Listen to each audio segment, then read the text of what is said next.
Greetings in the name of the Lord. Today's God's word దేవుని యొక్క మాటలు చాలా శక్తివంతమైనవి. మన యొక్క పరిస్థితుల్లో ఆయన వాగ్దానములు ఎంతో ఉత్తమమైనవి. ఆయన ఇచ్చే మాటలు, ఆయన పలుకుచున్న మాటలు ఎంతో గొప్పవి. యెహోషువ 1వ అధ్యాయము 5వ వచనం, నీవు బ్రతుకు దినములన్నిటను ఏ మనుషుడును నీ ఎదుట నిలువలేక యుండును. నేను మోషేకు తోడైయుండినట్లు నీకును తోడైయుందును.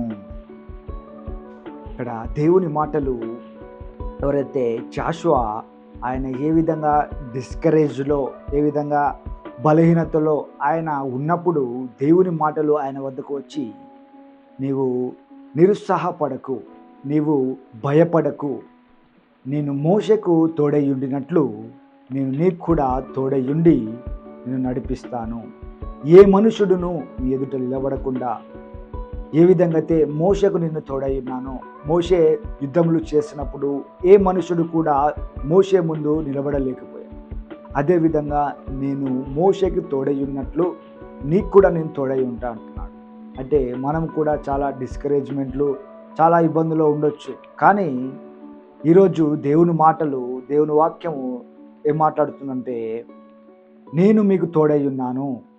మీరు చేస్తున్న పనులలో, మీరు చేస్తున్న ఏ విషయంలోనైనా నేను ముందుంటాను, నేను మీకు తోడై ఉంటాను, మీరు నిరుత్సాహపడకండి అని వాక్యంతో దేవుడు మరలా మనతో మాట్లాడుచున్నాడు. కాబట్టి ధైర్యము కలిగి, నిబ్బరము కలిగి, ధైర్యము కలిగి మీరు ముందుకెళ్ళండి. నేను మీకు తోడై ఉన్నాను. మోషేకి నేను ఏ విధంగా తోడై ఉన్నానో మీకు కూడా నేను తోడై ఉన్నానని ఈ మాటలు దేవుడు మనతో ఈరోజు మాట్లాడుచున్నాడు. Thank you. God bless you.